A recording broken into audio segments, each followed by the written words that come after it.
Maroto por la invitación realizada a participar en estos espacios de webinar. Para nosotros es un honor estar presentes aquí y compartir este espacio con ustedes. Gracias por dejarnos entrar a sus hogares y acompañarnos en esta tarde. Bueno, me gustaría presentarnos. Ante todo, nosotros somos Ecuador Construye Accesibilidad.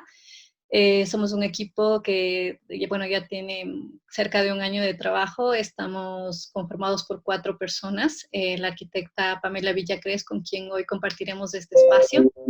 Y aprovecho la oportunidad también para presentar al resto de mis compañeras, la arquitecta Nora Oquendo y la arquitecta Erika Quesada, quienes conformamos todo el equipo de Ecuador Construye Accesibilidad. Bien, ahora les voy a compartir la pantalla, por favor. Cualquier pregunta o mensaje vamos a estar pendientes del chat. Si tienen algún tema, por favor, nos podemos comunicar por ahí. Y ya el resto de preguntas al inicio, Denis nos había colocado algunas normas para manejarnos de mejor manera dentro de este espacio. Básicamente era que mantengamos silenciados nuestros micrófonos, todas las preguntas se realicen por el chat y las iremos contestando posteriormente. Bien, bueno, vamos a compartir. Denise, por favor, si me puedes ayudar autorizándome para compartir la pantalla, por favor. Por favor, esperamos un segundito para poder compartir la pantalla. Nos dice una persona desde España que no nos escucha. No sé si el problema persiste o... perdón. Espero que todos nos puedan escuchar. No sé si sigue ese problema con la persona que nos estaba escribiendo justamente desde España. Perfecto. Vamos ahora sí a compartir la pantalla.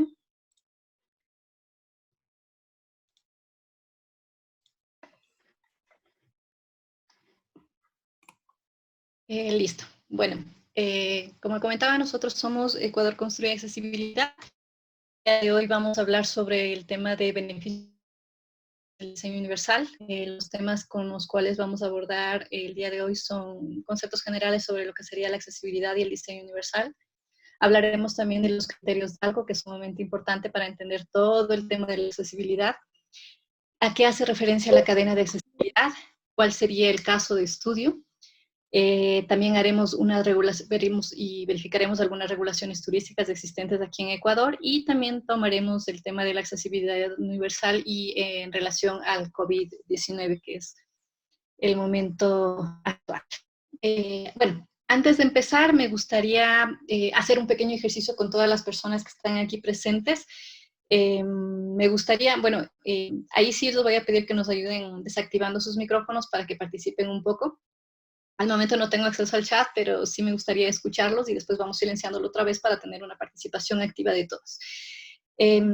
Como les decía, antes de avanzar me gustaría que me comenten o que cierren un momento los ojos y me digan y me cuenten qué es lo primero que viene a su imaginación cuando yo les comento o yo hablo de discapacidad y accesibilidad. Por favor, cerremos un momento los ojos, un par de segunditos nada más y ¿qué es lo que primero les viene a la mente cuando yo hablo de discapacidad, cuando hablo de accesibilidad? Por favor, no sé si alguien quisiera comentarnos qué es lo que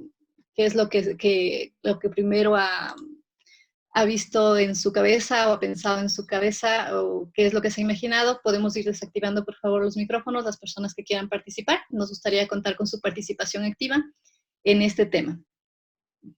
Sean sinceros, no hay respuesta buena, no hay respuesta mala, no hay respuesta correcta o respuesta incorrecta. Todas las respuestas son válidas y justamente para eso estamos el día de hoy, para compartir con ustedes y para compartir entre todos. No sé si alguien me quisiera comentar, un par de personas que me quisieran comentar qué es lo primero que han imaginado cuando escucharon estos dos términos o escucharon uno de los dos y por qué especialmente. A ti, María Augusta Erazo menciona que la discapacidad es un rasgo más de la diversidad humana. Perfecto, muy bien, muchas gracias. ¿Alguien más, tal vez? Buenas tardes, Carlos les saluda. Mucho gusto, Carlos. Coméntanos, por favor. Sí, en mi caso, yo en el momento que cerré los ojos, me imaginaba con una discapacidad, diríamos, física. Ya. Iba en una silla de ruedas y cuando ya quería subir a la vereda, no podía porque no había una rampa, no había alguien que me ayude, o sea, me encontré estancado ahí. Eso fue lo que, o sea, lo que yo vi el momento que cerré mis ojos. Perfecto, muchas gracias, Carlos. Tal vez una persona más que nos pueda compartir su criterio, su opinión. No sé, tal vez si tenemos algo en el chat o si alguien Buenas más. tardes. Buenas tardes. Hola, mucho gusto. Soy Jimmy Caballero. Los saludo desde Colombia. Mucho gusto, Jimmy. Bienvenido. Gracias. Coméntanos, por favor. Bueno, básicamente yo veo que son habilidades diferentes, ¿sí? Perfecto, perfecto. Habilidades diferentes. Muy bien, muchas gracias. Yo, Bueno, ¿cómo está? adelante. Buenas tardes. Mi nombre es Diego Córdoba. Les saludo desde Cuenca. Diego, un saludo. Muchas gracias. Gracias. Lo primero que me viene a la mente es mi vivencia diaria. Yo tengo un joven con discapacidad intelectual y es un aprendizaje constante. Ahora es una experiencia muy complicada y necesitamos estos conversatorios para generar espacios en donde nuestros hijos tengan una mejor condición de vida, que haya aceptación por parte de la sociedad, que haya una comprensión de la discapacidad. No es una condición de vida, la discapacidad es una complicación, no por la discapacidad de mi hijo, es por una dificultad que tiene la sociedad en comprender la capacidad de mi hijo. Por ahí creo que va la Exactamente. accesibilidad. Ok, gracias. Perfecto. Muchísimas gracias, Diego. Bueno, perfecto. Muchas gracias por los aportes de las personas que han compartido con nosotros. Justamente íbamos a eso. Cuando hablamos de discapacidad y de accesibilidad, pueden haber muchísimos conceptos y muchas ideas que vienen a nuestra cabeza, pero la verdad me complace mucho conocer que hay una gran diversidad de conceptos que desde hace algunos años hasta acá las personas van entendiendo de qué se trata y que ya no lo identifican netamente con un grupo en particular o con unas necesidades específicas.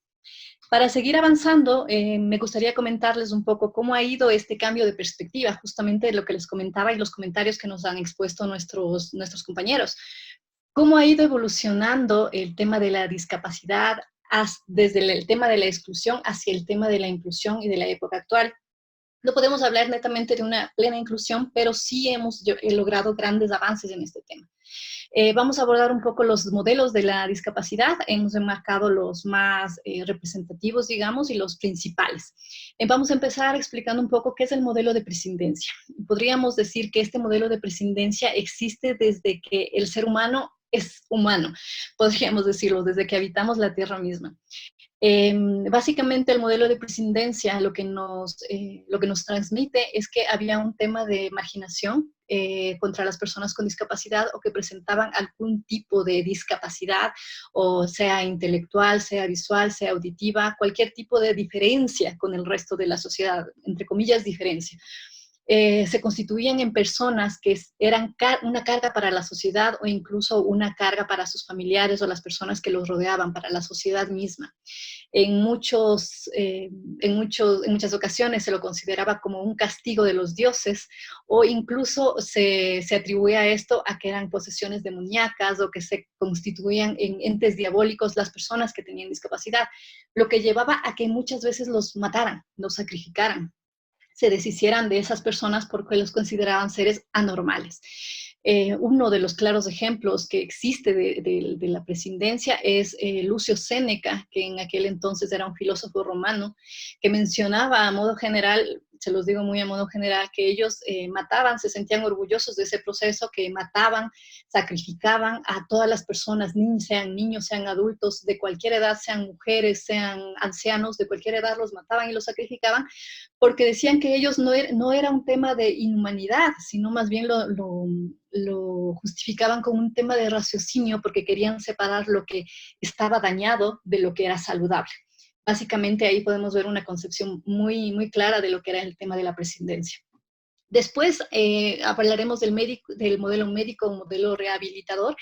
Este modelo básicamente surge a partir de la Segunda Guerra Mundial o tras la Segunda Guerra Mundial. Entenderemos todos que después de un conflicto bélico de tanta relevancia, habían muchas personas que antes no tenían una discapacidad, pero por estos temas bélicos empezaron a adquirir una discapacidad porque sufrieron muchos daños en sus cuerpos. Entonces, ¿qué surgió ahí? ¿Cuál fue el cambio de visión desde la presidencia al modelo médico? Que empezaron a verlos ya como una víctima, como una persona que tenía una enfermedad, que debían pasar un proceso de normalización o de rehabilitación para que puedan formar parte de la sociedad, que se constituían en personas que necesitaban caridad o que se constituían netamente en beneficiarios de programas, es decir, en una carga a la sociedad. Como vemos, a pesar de que existen ciertas diferencias, obviamente ya no hay un tema de asesinatos de las personas, aún siguen siendo constituidos como una carga. Y posteriormente, desde los años 70, empezamos a hablar ya de un modelo social o de diversidad. Ahí es cuando ya realmente empieza a cambiar la sociedad. Las Naciones Unidas, por ejemplo, empieza ya a trabajar en un tema de creación de documentos que permitan constituir a las personas con discapacidad como ya sujetos de derecho, que tienen los mismos derechos que cualquier otra persona que no tenga una discapacidad.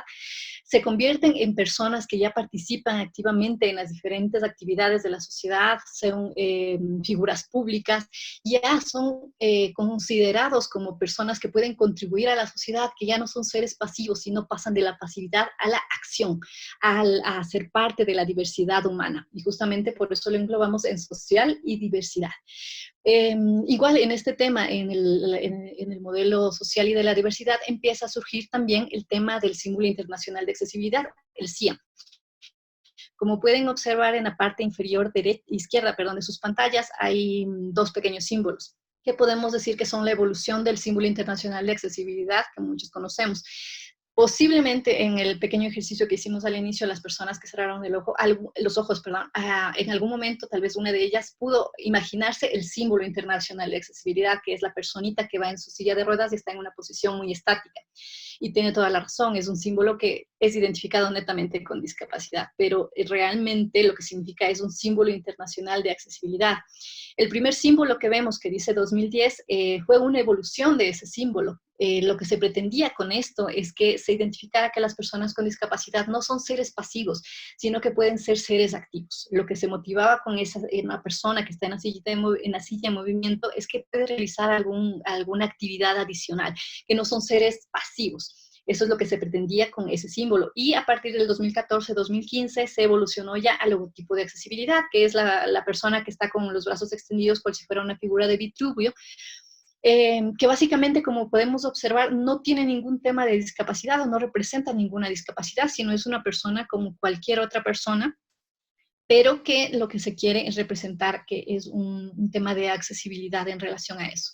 Y también relacionado con todo este tema, podemos hablar del lenguaje positivo cuando hablamos de discapacidad. Todos en nuestra vida, en algún momento de nuestro recorrido, de haber conocido personas o compartido, escuchado, leído y visto cosas, hemos usualmente escuchado términos como discapacitados, minusválidos, el cojito, el mudo, el cieguito y cosas por el estilo. Como ven, estos términos están muy relacionados con el modelo médico y modelo rehabilitador, porque lo que se basan es netamente en el tema de víctima o una persona que posee una enfermedad. Pero justamente con el tema del modelo social y de diversidad se pasó a un tema de inclusión, de utilizar un lenguaje positivo sobre la discapacidad. Cuando hablamos con discapacidad, lo que tratamos ahora es de priorizar qué es una persona, que detrás de una discapacidad existe una persona. Es decir, ahora los términos correctos son persona con discapacidad, sea una persona con discapacidad física, una persona con discapacidad auditiva, una persona ciega, pero siempre recalcando que detrás de eso hay una persona. Por lo tanto, ahora es casi impensable escuchar el término de discapacitado, de minusválido, sino ya nos vamos al tema de persona con discapacidad. Incluso ya movimientos mucho más recientes a nivel de Europa lo que tratan es de incorporar una nueva terminología que es la diversidad funcional y que es el modelo de diversidad que también se integra dentro de eso. Porque ellos mencionan que al final, sí, dices persona, pero sigues mencionando que es una persona con discapacidad y lo sigues refiriendo en ese término. Entonces ellos lo que proponen es que se cambia un tema de diversidad funcional. Sin embargo, todavía no ha sido aprobado como algo oficial, digamos, desde la ONU, que ha trabajado también por el tema de la discapacidad. Entonces seguimos en un proceso de evolución y continua actualización en este tema. Cuando hablamos de accesibilidad y diseño universal, afortunadamente sí hemos ido evolucionando, hemos ido mejorando en este concepto y afortunadamente las personas ya no lo relacionan netamente con la discapacidad o con una persona en silla de ruedas, que es lo usualmente que se hace. No es así. La accesibilidad, lo que hay que tener muy claro es que la accesibilidad y el diseño universal deben ser relacionados con un grupo amplio de la sociedad y podríamos ratificar y mencionar que es toda la sociedad en general. Por ejemplo, hablamos de cualquier persona que pueda tener alguna movilidad reducida, no necesariamente una discapacidad, pero por ejemplo, una persona adulta mayor que con el paso de los años, igual todos pasaremos por una etapa similar, ya tienen una movilidad reducida, pero es más por el tema del paso de la edad que porque llegan a adquirir una discapacidad. Por ejemplo, en el caso de un niño, podemos poner el ejemplo del caso de un niño pequeño y en relación a una cerradura de POM. Para un niño pequeño, en ese contexto, si está en una habitación y la puerta está cerrada y necesita salir por A o B por una emergencia y la cerradura es de pomo, pero si es un niño pequeño, va a ser mucho más difícil para él manipular ese objeto, no porque el niño presente una discapacidad, sino porque todavía por su edad presenta una movilidad reducida, porque no tiene la suficiente fuerza como para manipular tal objeto. Lo mismo pasa con el resto de las personas e incluyendo a las personas con discapacidad. Pero, ¿qué es en sí la accesibilidad universal per se? La accesibilidad universal conceptualmente explicada es la condición con la que deben cumplir los espacios, productos y servicios para que estos puedan ser usados por todas las personas en condiciones de igualdad que cualquier otra persona, tengas o no tengas una discapacidad. Básicamente ahí en esa parte se enfoca la accesibilidad universal y en crear servicios para que puedan ser usados por todas las personas. Recordemos que muchas veces cuando hablamos de accesibilidad universal, en el caso de los profesionales, lastimosamente, si hablamos de accesibilidad universal, automáticamente piensan que es igual a una persona con discapacidad y a una rampa y no hay más, pero es algo sumamente equivocado, perdón. La rampa es apenas un mínimo componente del entorno que podría ayudar en el tema de movilidad, pero no es eso la accesibilidad. Cuando hablamos del diseño universal, podemos hacer referencia de un gran arquitecto, un pionero en el tema del diseño universal, que fue el arquitecto Ron Mays, un arquitecto estadounidense que era usuario de silla de ruedas. Él fundó el Centro de Diseño Universal y a partir de su equipo de trabajo pudieron formular estos 7 principios del diseño universal.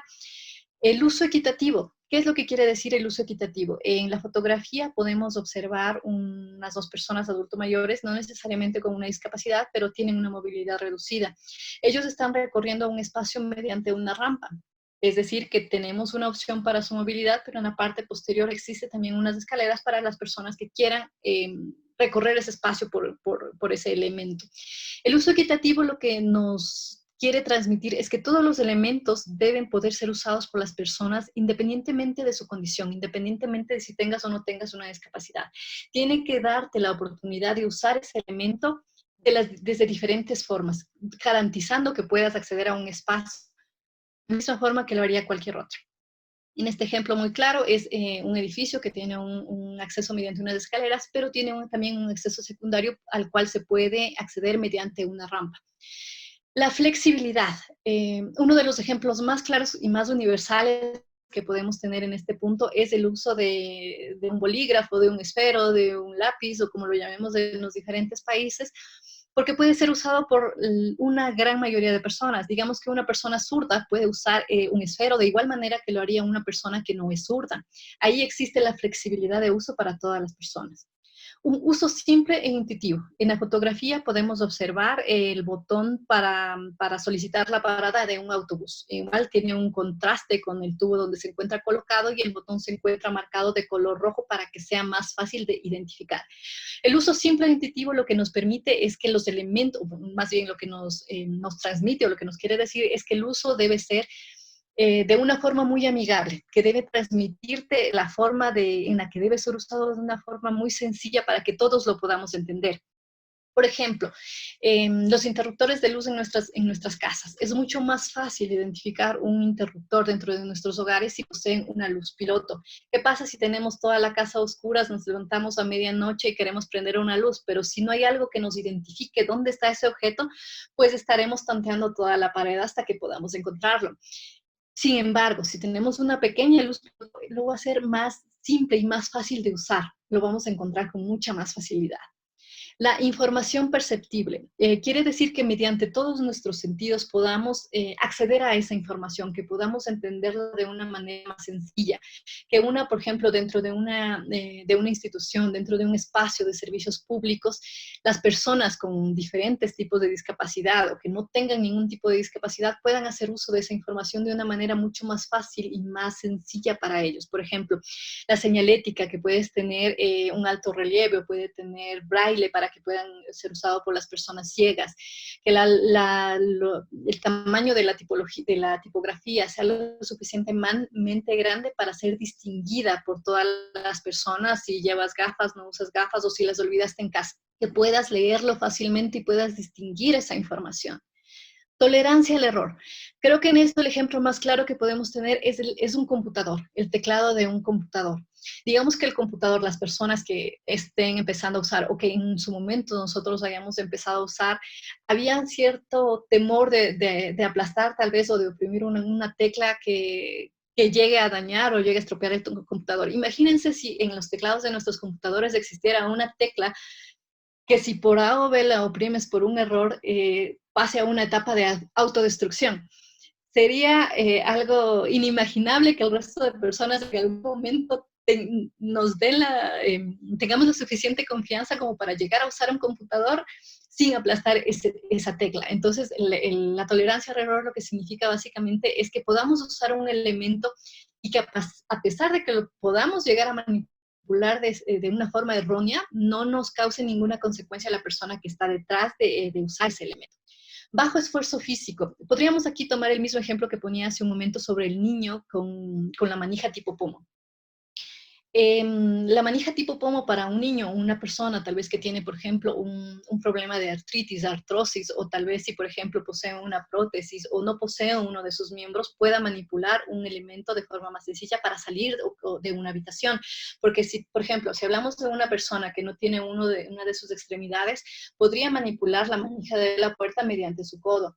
Si un niño es pequeño y no tiene todavía la suficiente fuerza como para manejar para manipular la cerradura de pomo con sus pequeñas manos, con la fuerza suficiente, podría hacerlo de una manera más sencilla desde una cerradura tipo palanca. Lo mismo pasa con el tema de las griferías.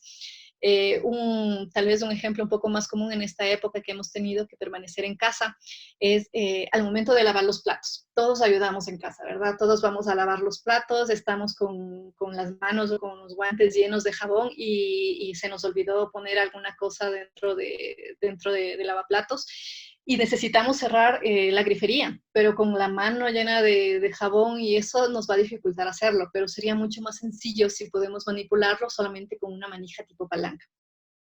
Y tamaño y espacio para el uso. En este caso podemos poner un ejemplo claro, por ejemplo, podría ser una puerta, por ejemplo, el ancho de una puerta. ¿Qué pasa si un espacio, si una vivienda, si un hotel, si cualquier espacio tiene una puerta súper angosta que sean de unos 60 a unos 70 centímetros y a posterior ese espacio lo va a utilizar una persona de talla grande o una persona usuaria de silla de ruedas? Si es una puerta sumamente angosta, esa persona no va a poder pasar por ese espacio, por lo cual no está adaptado a la gran cantidad de usuarios que podemos existir.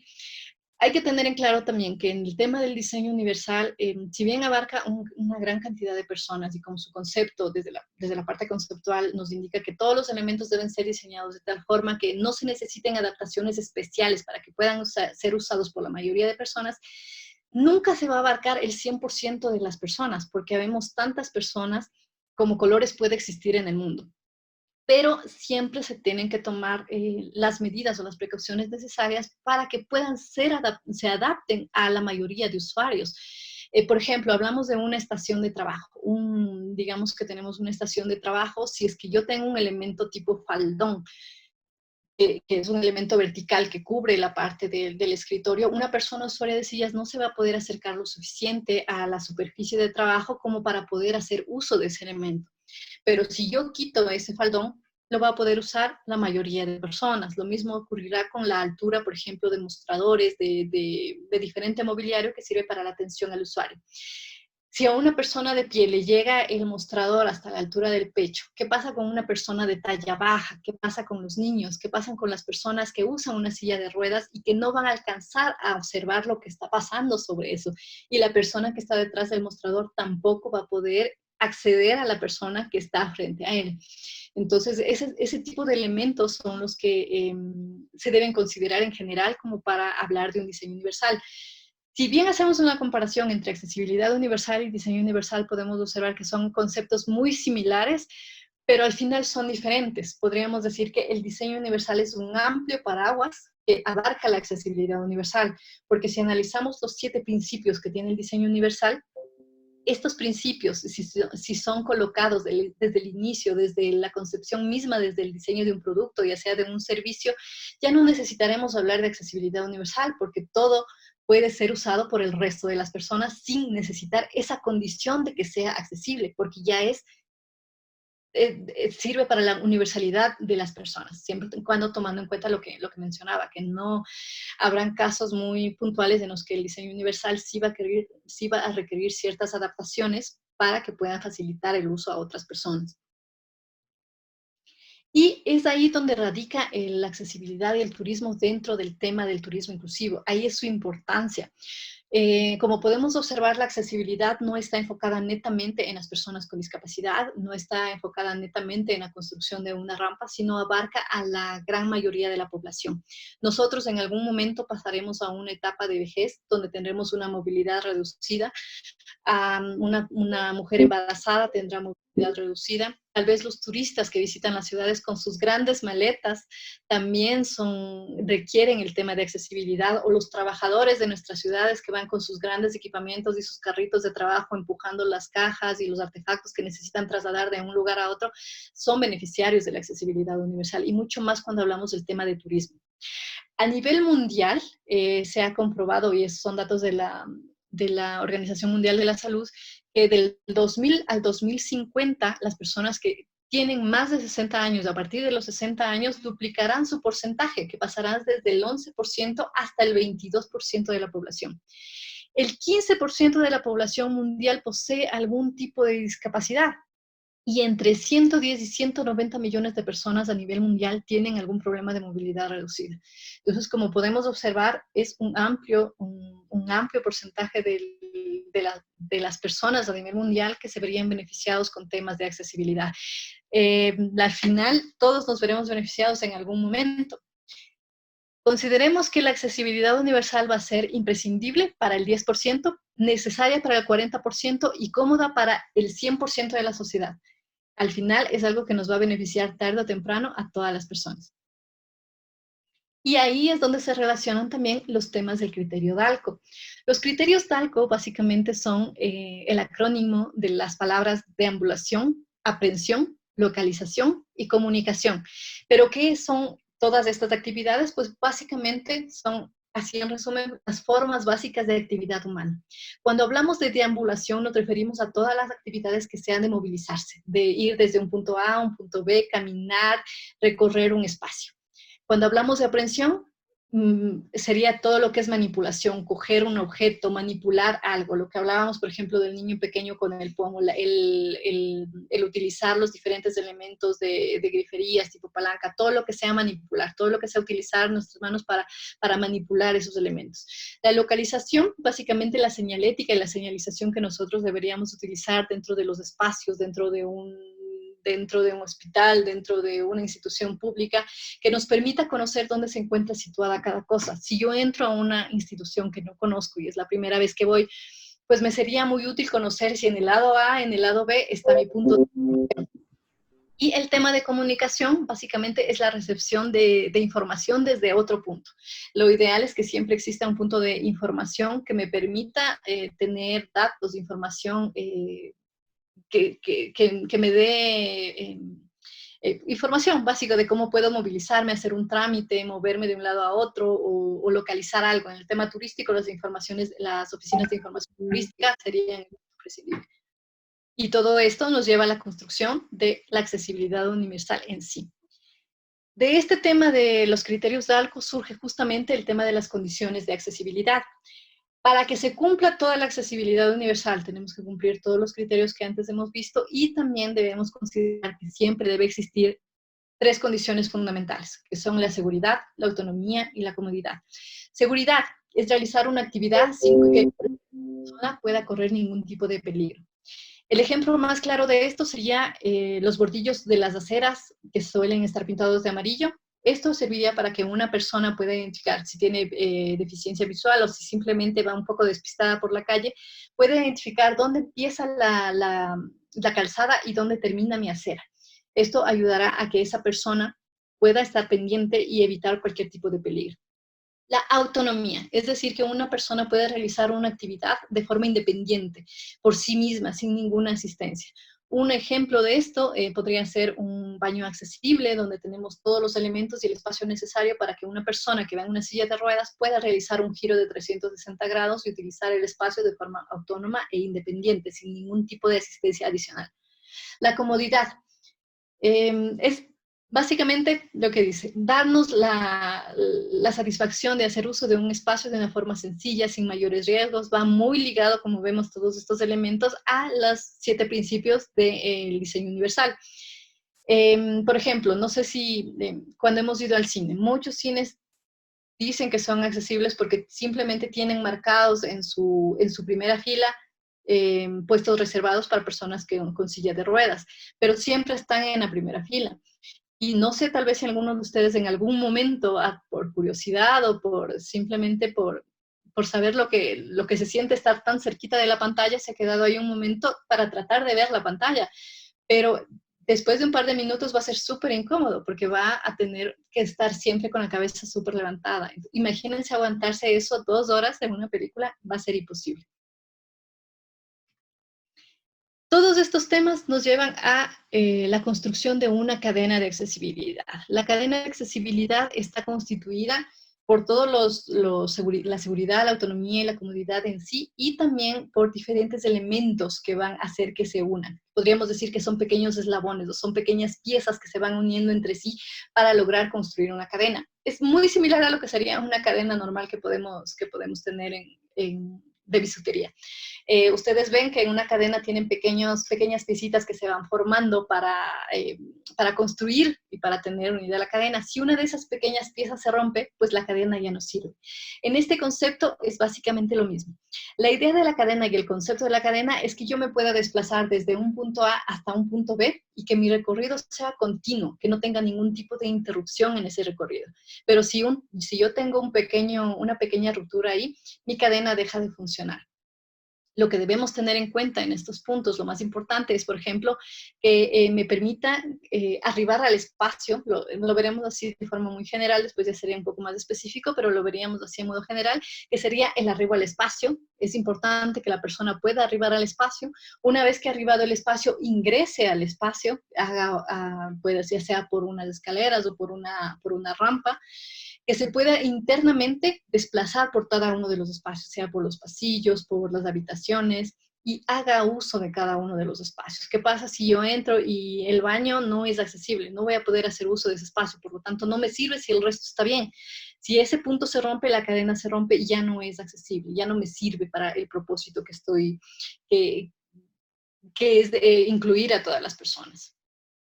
Los elementos que comprenden justamente este tema de los eslabones, que es lo que les decía, que son las pequeñas piezas que al final unen todo el tema de la cadena de accesibilidad.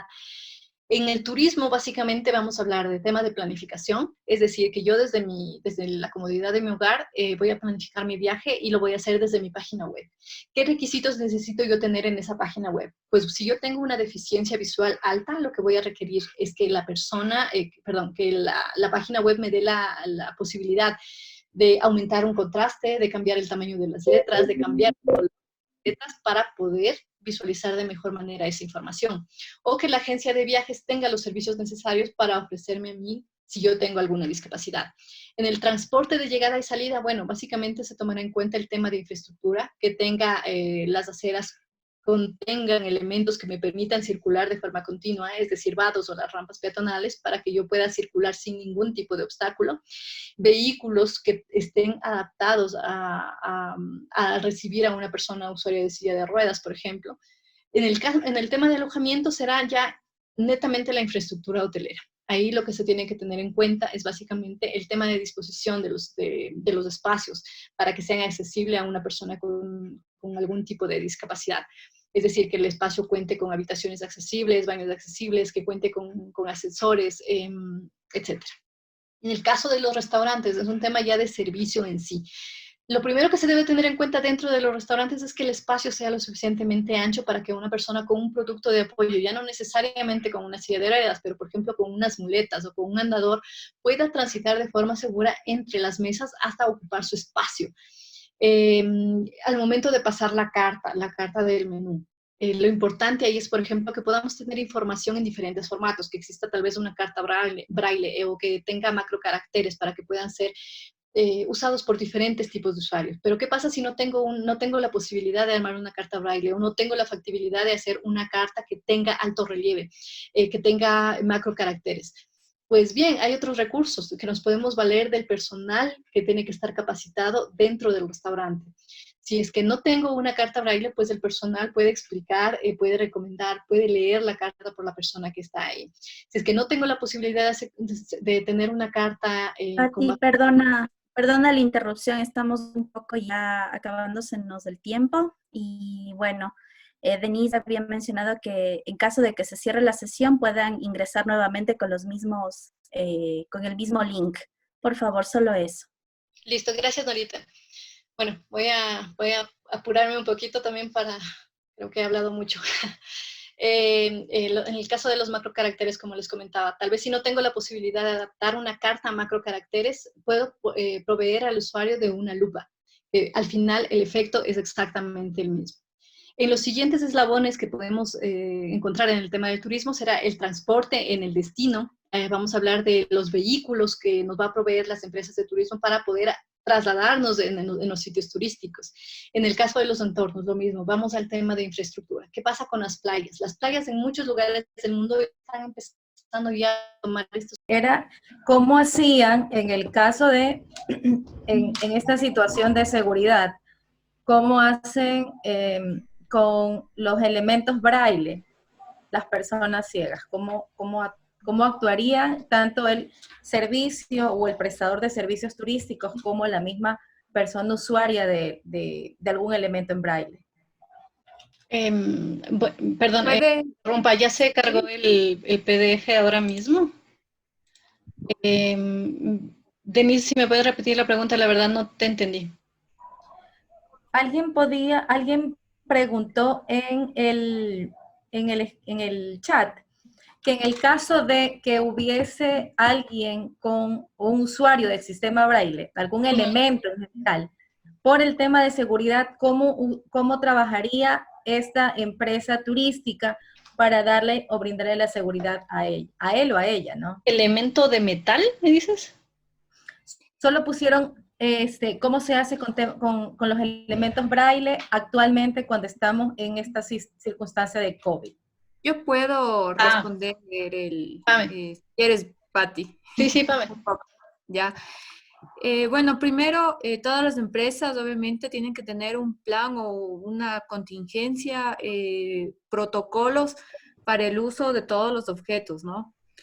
O para cómo va a desarrollarse todo el servicio turístico con la pandemia, ¿no? Entonces, el protocolo sería primero tener una desinfección constante, ¿no? De estos elementos.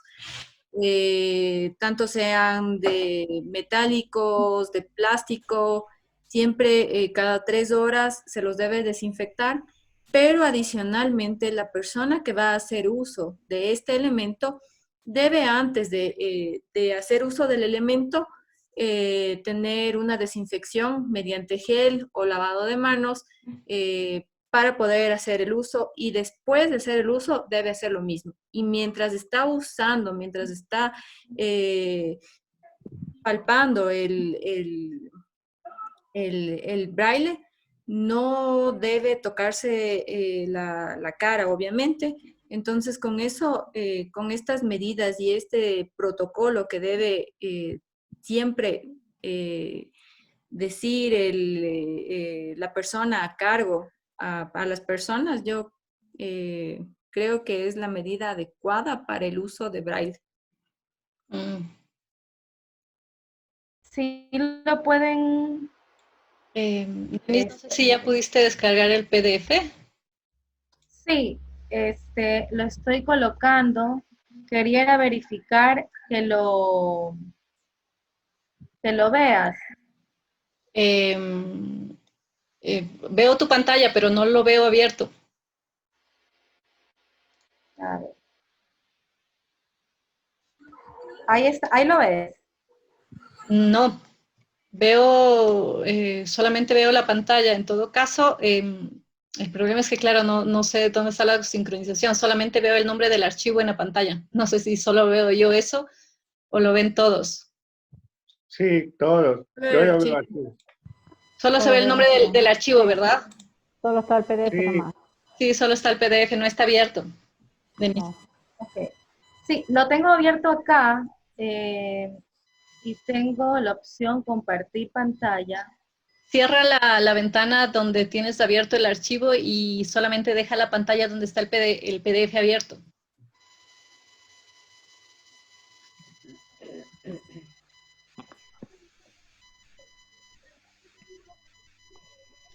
Ok.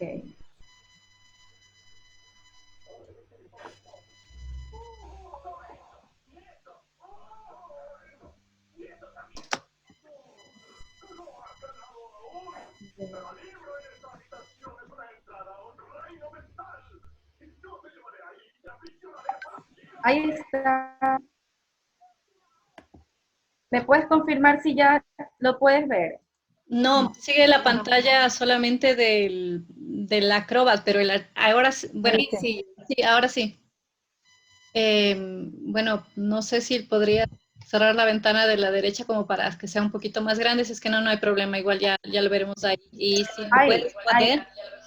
lo puedes poner, porfa, en la diapositiva 14. Ahí, perfecto. ¿Estamos Sí, bien? está bien. Sí, ahí está bien, listo, gracias. Denise, solo una cosita, por favor, ¿podrías aceptarle la invitación de nuestra compañera Nora Kendo? Ya ingresó. ¿Podrías verificar porque ya justo... Están algunas personas esperando que les acepten. Ya está, pregunten si ya, perdóname, Sí. ya está, ya le he dado Perfecto. paso. ¿Me puedes ayudar con la siguiente diapositiva? Perdón, esta ya terminado.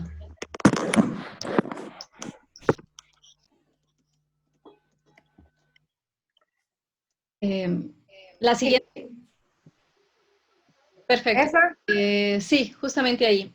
Bueno, en el tema de recursos, bueno, básicamente considerar que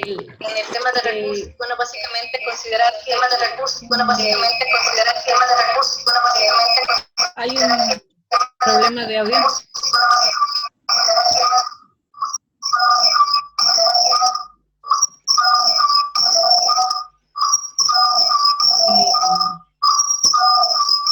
Hay un ruido.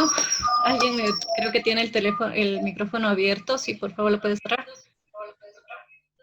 Perfecto. Bueno, en el tema de recursos y todos estos, básicamente estos 4 eslabones van muy ligados al tema de la administración pública. Esto hablamos de los gobiernos sectoriales, del gobierno central que puedan hacer para la implementación de recursos que nos permitan generar la inclusión de temas de accesibilidad dentro de eso. Por ejemplo, a nivel de las ciudades sería importante considerar la inclusión o la incorporación dentro de las entidades bancarias, por ejemplo, de cajeros accesibles, para que una persona con alguna discapacidad tenga una silla de ruedas, o sea, una persona ciega pueda hacer uso de estos elementos. En el tema de la administración pública, como mencionamos, si la administración pública no apoya los temas de turismo inclusivo, no da los recursos necesarios y las autoridades no toman el tema como relevante, difícilmente se podría hacer algo, difícilmente se podría llegar a algún tema importante. Actualmente, justamente con el tema de la pandemia, tanto la Organización Mundial de Turismo como muchas organizaciones de personas con discapacidad a nivel mundial han pedido que se llegue que se tome en cuenta el tema del turismo inclusivo para activarlo, para activar el turismo dentro de los diferentes países y dentro de las diferentes ciudades. Y de esto, este tema es muy importante que la administración pública participe en este proceso. Si es solamente el resto de personas, va a ser un tema muy, muy complicado. Siguiente, por favor.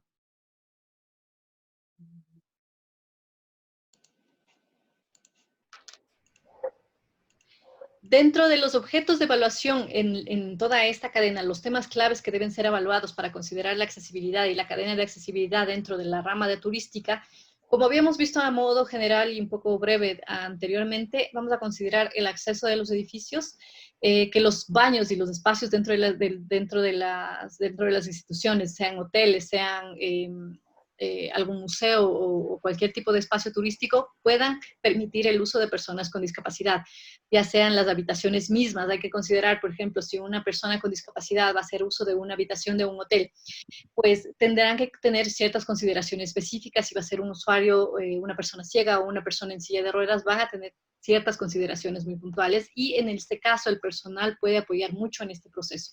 Siguiente, por favor.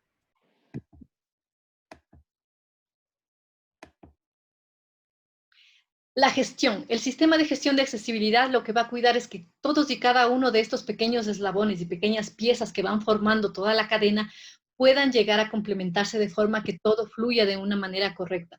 Es decir, que tanto la infraestructura, el transporte, el servicio por parte del personal, todo se encuentre encadenado para que todo el proceso sea correcto. En el tema de la información, proveer información en diferentes formatos es sumamente importante en temas turísticos. La movilidad, generar espacios en los que pueda una persona movilizarse sin ningún tipo de restricción y lo pueda hacer de manera autónoma. El staff, como habíamos dicho, el personal es parte fundamental dentro del sistema de la gestión y parte fundamental dentro de estas pequeñas piezas y eslabones que forman la cadena. El personal tiene que estar muy concientizado y muy formado en el tema de atención y protocolos de atención a personas con discapacidad, para que sepan qué hacer en ese momento, pero aunque no lo sepan, creo que lo básico es preguntar, ¿cómo puedo ayudarlo? ¿Qué necesita para que su estancia esté mucho mejor en eso? Aunque no tenga yo una formación, pero sí la idea es que al menos las personas puedan preguntar, ¿cómo puedo ayudarlo? ¿Qué necesita de mí para que su estancia sea mejor? En el tema de servicios de atención al público sería básicamente lo mismo. Que las instituciones cuenten con el personal necesario, con una concienciación, con una empatía, con una persona que va a necesitar cierta ayuda, que tengan la paciencia suficiente para atenderlo, por ejemplo, si es una persona con discapacidad intelectual, que le puedan explicar de una forma clara y sencilla lo que necesita hacer o a qué espacio debe dirigirse o para guiar a una persona ciega a un espacio específico. Y la usabilidad es el tema de que todos los elementos tienen que permitir un uso fácil y sencillo. Todos estos elementos, como vemos, siempre van a ir ligados al tema de los 7 principios del diseño universal que permitirán que se forme una cadena completamente. Siguiente, por favor.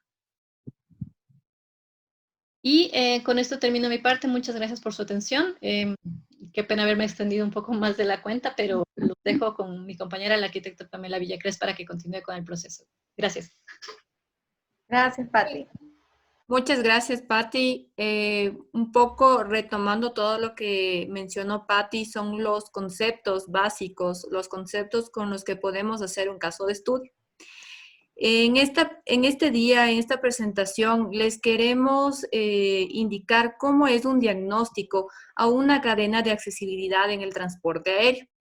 Muchos de nosotros hemos realizado viajes, hemos ido en un vuelo y podemos ver en el caso de personas con discapacidad que no siempre son considerados en todos los puntos desde el inicio hasta el fin. Entonces es muy importante a nosotros como personas encargadas del sector turístico el darnos cuenta cómo inicia y cómo termina esta cadena de accesibilidad.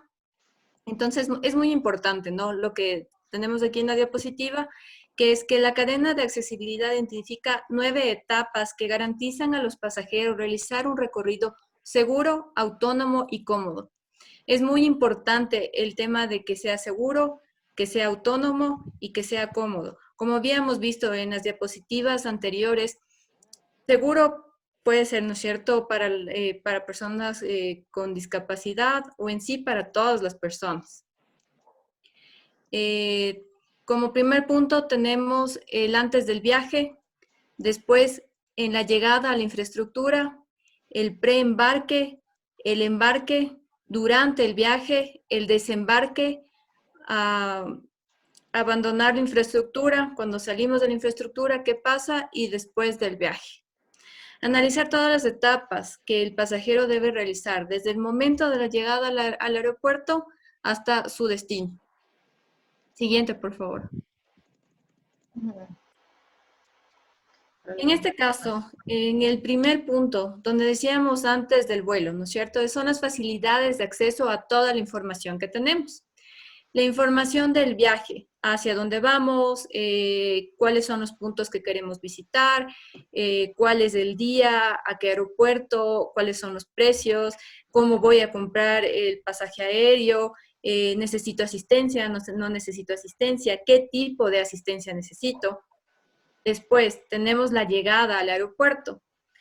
Entonces ahí lo que tenemos que darnos cuenta son las facilidades para la llegada y la deambulación en el aeropuerto.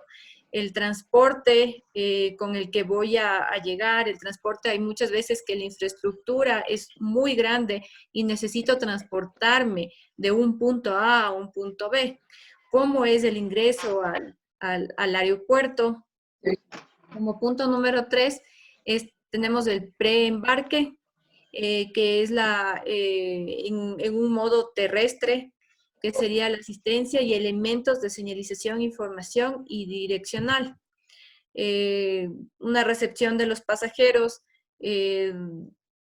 para que se le pueda dar la información, el registro del equipaje, cómo llego al sitio, cómo pongo mis maletas, a quién doy las maletas, el uso de los servicios en sí en el lugar y la información de los vuelos o la información del transporte, ¿no? De la ruta que voy a tomar, qué bus tengo que tomar o qué tren tengo que tomar. Siguiente, por favor.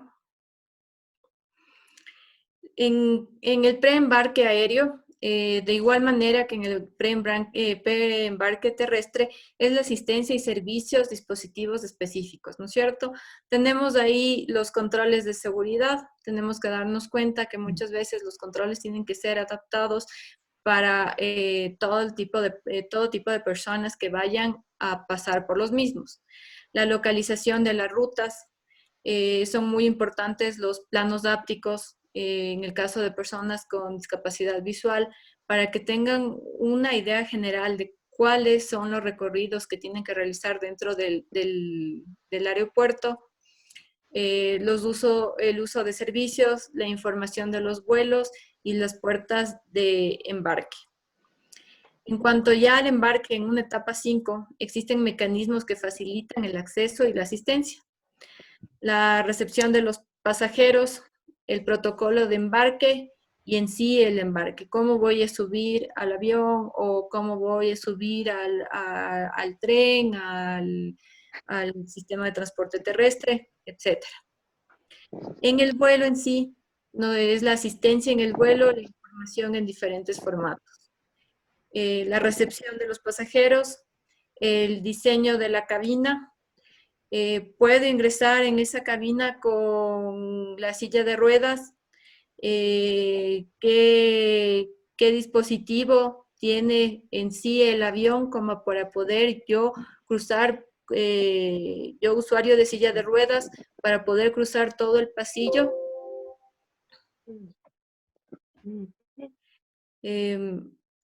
Ya. La etapa número 7, que es el desembarque, de igual manera es el proceso de desembarque, el recorrido a puntos de equipaje. Protocolo de desembarque, la recepción de los pasajeros, la conexión si existiera con otros vuelos, el reclamo del equipaje, trámites de aduana, cómo me van a atender en aduana, qué información tengo que dar, las personas que están atendiéndome ahí saben lengua de señas, todas estas pequeñas cosas que permiten que sea accesible toda la cadena. Salir del aeropuerto, recorridos del pasajero hasta el sitio de los estacionamientos, el uso del servicio, vuelos, información, salida del aeropuerto, transporte. Y después del viaje es el servicio de soporte de atención al usuario. Mi viaje fue placentero al 100%. En mi viaje, ¿qué inconvenientes me encontré? ¿Cómo puedo yo expresar tanto a las agencias como a los aeropuertos o a los hoteles donde yo fui? Siguiente, por favor.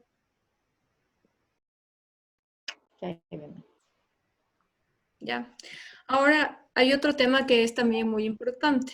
Es las ordenanzas y las normativas con las que el Ecuador y Quito, en este caso, que es donde nosotros vivimos y que lo hemos analizado como más a detalle, tienen, ¿no? Y que pueden garantizar que tanto el turismo y las personas con discapacidad puedan acceder. ¿Ya? Primero tenemos la Agenda Nacional para la Igualdad en Discapacidades 2017-2018 y la Ley Orgánica en Discapacidades. Estas dos leyes permiten y son la parte jurídica con la que una persona tiene las garantías de tener el acceso al turismo. Entonces tenemos el capítulo 2 de los principios rectores de la aplicación en el numeral número 8, que es sobre temas de accesibilidad. La sección 4 de la cultura, deporte, recreación y turismo.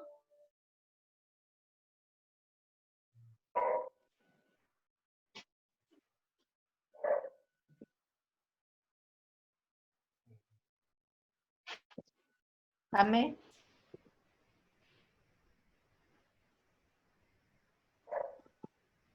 Hola.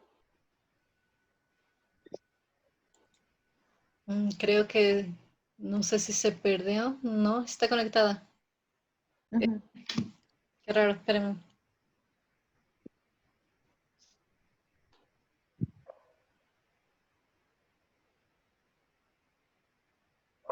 Pati, ¿nos puedes compartir un poco más? El tema de las ordenanzas es un tema, sabes, que es súper, súper importante, por lo menos acá en Guayaquil, al momento que hicimos el contacto con ustedes, con Ecuador Construye Accesibilidad, sí, y habiendo iniciado algunas acciones desde el 2018, estuve en Quito y hay una cosa bien, bien interesante, porque en el centro histórico entiendo que hay una normativa, una ordenanza muy puntual que les exige, y eso es lo importante, la exigencia y la sanción, y no es porque uno quiera ser, uno dice machetero, pero lamentablemente si no hay sanción, muchos de los empresarios turísticos, por lo general, lo que hace es darle por debajo de la mesa a la persona del municipio, del GAT local, y te pone lo que tenga que ponerte para pasar. Porque mira, tomando un poco la experiencia que nos daba Pamela hace un rato, recuerdo que una persona en silla de ruedas viajó de Guayaquil a Quito y de Quito viajábamos a Cotacachi. Entonces ella me decía, volamos en vuelos diferentes y nos encontramos ya más bien en Cotacachi. Y al día siguiente dijo, discúlpame que me atrasé un poco, es porque la silla me la estropearon y no tenía acá, llegando acá, donde poder encontrar un lugar donde me arreglen la silla porque se me le salió un clavo, no sé. Wow. Entonces, yo como usuaria de mis sillas de ruedas, me estás dañando mi medio de transporte, no es la silla más, no es el elemento más, es con lo que yo me muevo. Entonces, después del viaje, recién quejarse, a mí sí me parece muy, muy terrible, porque lo haces con un local, pero ¿qué pasa si lo haces con un extranjero? Quien está haciendo la operación turística es muy, muy complicado. Bueno, dentro de las ordenanzas de Quito, dentro de las 172, se tocan varios temas con relación a la accesibilidad universal dentro de los diferentes espacios. Sin embargo, los temas son súper puntuales y básicamente en casi toda la norma, lo único que suelen mencionar es referirse a la norma tal, pero incluso la ordenanza está bastante desactualizada. En el año 2018 se realizó la actualización del capítulo NEC de construcción del capítulo de accesibilidad universal. Ese capítulo es de obligatorio cumplimiento a nivel nacional, no solamente para Quito. Lastimosamente no es demasiado conocido, pero ahí se encuentran los criterios y los requisitos mínimos en los que al menos deberían cumplir los diferentes espacios de uso público. No lo podemos atribuir a los privados, pero sí a zonas públicas dentro de esos espacios privados. Por ejemplo, si hablamos de una urbanización, dentro de esa urbanización si tiene un parque, este parque sí debería cumplir con los criterios de accesibilidad porque es un espacio de uso público.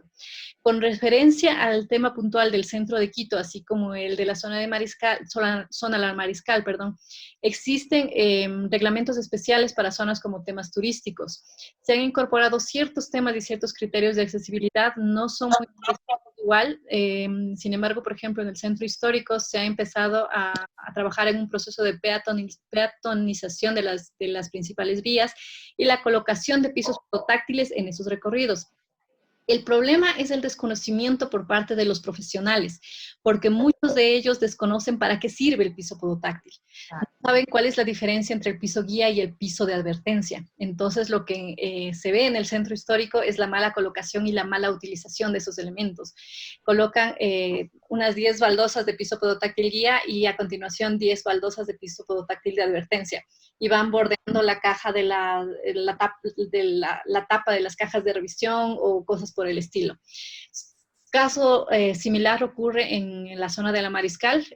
Los pisos guías son colocados como adornos alrededor de los arbolitos que están en las aceras.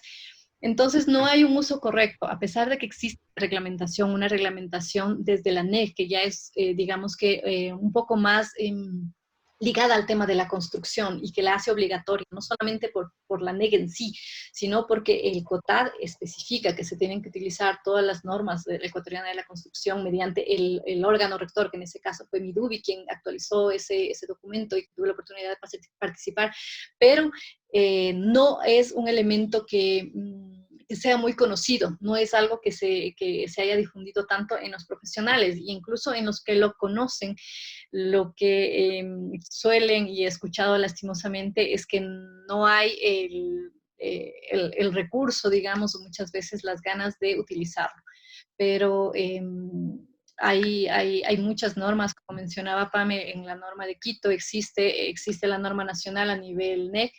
El municipio de Quito, desde la Secretaría de Inclusión, sacó un programa para impulsar un poco el tema de accesibilidad. No se tocan los...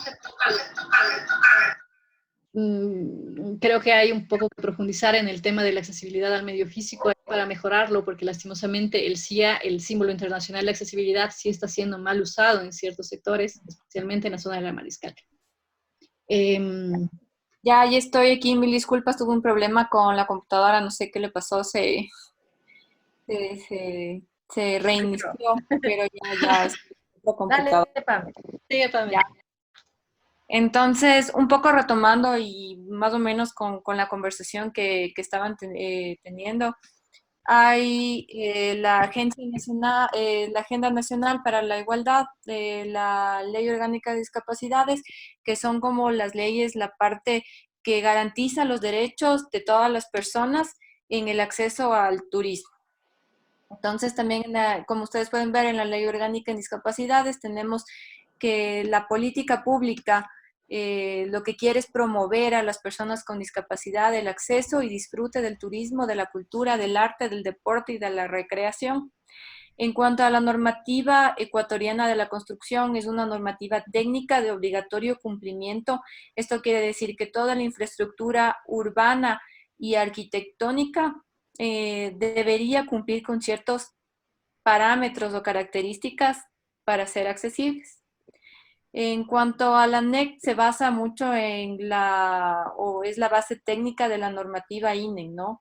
Entonces, todas las normas INEN recopiladas en un documento, lo cual garantiza que toda la infraestructura tenga niveles de accesibilidad.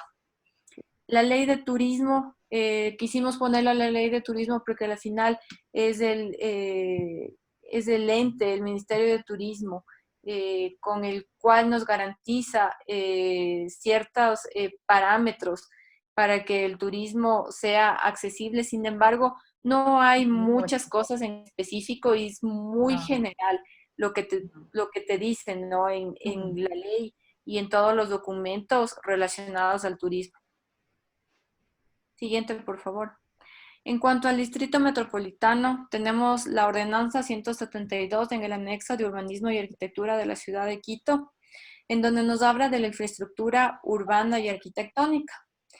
Tiene ciertos parámetros, ¿no?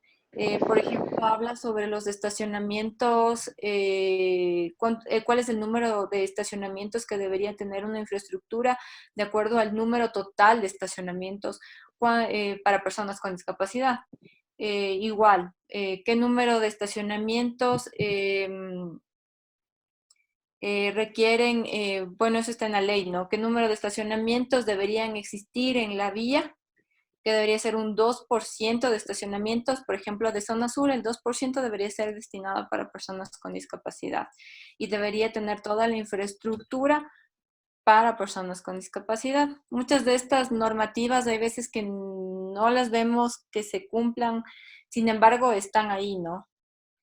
La ordenanza metropolitana sobre la actividad turística menciona en la sección 2 de los prestadores de servicios turísticos y turistas, brindar las facilidades necesarias a las personas, ahí mencionan, ¿no? Con necesidades especiales y a las personas de la tercera edad, con condiciones que garanticen su seguridad y comodidad en el cumplimiento de la normativa nacional y metropolitana. Adicionalmente, ¿sí? Pame, discúlpame una preguntita. ¿Existe quizás o conocen ustedes de alguna otra ordenanza adicional a esta que ustedes tienen para como zona especial de turismo en el centro histórico, en algún otro municipio acá en Ecuador? Bueno, en la ciudad de Otavalo no es exactamente como centro turístico, pero en Otavalo existe una ordenanza que habla sobre el tema de, bueno, no recuerdo exactamente el nombre, pero habla sobre el tema de las personas con discapacidad en general. Y los accesos, temas de accesibilidad. Ahí toca varios temas, no es algo puntual como temas de turismo, pero se fundamenta en diferentes aspectos. Por ejemplo, como en toda la ley, pago de impuestos, tarifas reducidas, que tienen que tener acceso a los servicios, que las instituciones tienen que considerar los temas de accesibilidad para garantizar que las personas incluyan, que las personas puedan ingresar a los espacios y hacer uso de esos, que los servicios tienen que ser accesibles. Es uno de los temas. Ahora, me parece que era en Riobamba, también había una que era para la eliminación de barreras arquitectónicas en el espacio de uso público. Sin embargo, ya no... Baños, parece que también hay algo de normativa de ese tema y también de prevención de riesgos. En baños, ¿no? Sí. Y Cotacachi, Porque en Cotacachi está Cotacachi sé que David. estaban, sí, en Cotacachi sé que estaban haciendo algo, no te podría decir específicamente qué, pero tengo conocimiento que estaban trabajando también en el tema de inclusión y de accesibilidad. No sé hasta qué punto llegaron y no sé si tienen formulado ya un documento como tal, pero sí han empezado también a tocar temas puntuales. El asunto es que, como decía, que las leyes existen, los documentos existen, lastimosamente no se llegan a cumplir como está puesto en la ley. Exacto, exacto. Pame, disculpa. No, no te preocupes. Igualmente en el capítulo 2, facultades, competencias en el ámbito del turismo, en donde establecen que se debe promover en coordinación con entidades públicas y privadas y asociaciones sociales la prestación de servicios turísticos accesibles a la población a fin de contribuir al pleno ejercicio del turismo social. Ya, en base a esto, el año anterior existieron algunos proyectos enfocados en mejorar ciertas áreas de la ciudad y hacer Quito más accesible. Se hicieron algunos trabajos muy puntuales, se trabajaron en espacio público, pero como decía Patti, hay una limitante muy grande que es el desconocimiento por parte de las personas, de los técnicos que hacen los proyectos. Entonces había había muchas ganas por ejemplo, realizar proyectos ya enfocados a personas con discapacidad visual, con pisos podotáctiles y con planos ápticos. Sin embargo, no conocían mucho del tema. Entonces, sí hubieron algunos problemas técnicos en cuanto a pisos podotáctiles, que no sabían cuándo se ponía, cómo se ponía o en dónde había que ponerlos, o sencillamente no existe, por ejemplo, empresas que tengan productos asequibles para comprar, por ejemplo, planos ápticos. Entonces, todos estos han sido como limitantes para poder poner en práctica toda esta normativa y todas estas leyes a nivel nacional y también a nivel ya de cada ciudad o cada provincia. Claro, sabes que yo estuve en Machala y sorry que me meto un poco en la conversación, es porque estamos casi que con el tiempo cortito y sí quisiera aportar con algo que por seguro algunos de los participantes están interesados en conocer algo más del Ecuador, ¿no? Entre que funciona y no funciona, ¿no? Entonces, yo estuve en Machala el año pasado y habían los vados construidos bien, me parecen bien. Ojo, yo no soy arquitecta, soy licenciada en turismo, pero me pareció que estaba todo bien, los vados, incluso habían puesto unos pasamanos, pero el tema era que el piso, justo ese día yo llegué en la noche y lo vi todo bonito, incluso iluminado el centro de la ciudad. Al día siguiente llovió y me tocó salir, casi me caigo. Era un piso, eran unas baldosas terribles, eran estas de baño que son más bien para caerte y que no te brindan seguridad. Entonces, ahí es cuando tú bien dices que no están los profesionales realmente capacitados en esos temas de accesibilidad universal, porque se pierde dinero, se pierde presupuesto cuando se hace todo mal construido y te toca botar y volver a construir. Sí, y también hay que tener una consideración, ¿no? No es lo mismo haberlo diseñado desde el principio accesible a que tener que adaptarlo. Entonces, es un gran problema en las ciudades. En la ciudad de Quito, por ejemplo, el construir los vados y las rampas es bien complicado, porque en las esquinas, todas las esquinas tenemos pozos de revisión de cajas de hormigón armado, las cuales hacen bien complicado hacer rampas. Entonces hay que hacer un trabajo de infraestructura súper grande como para hacer las rampas. Entonces por eso es que se han implementado estas como orejas de elefante o las extensiones de acera, tratando de comernos o hacer más corto el espacio del cruce con el objetivo de también hacer la rampa. ¿Ya? Entonces es diferente, ¿no? Si es que lo diseñas desde el principio, va a ser 100%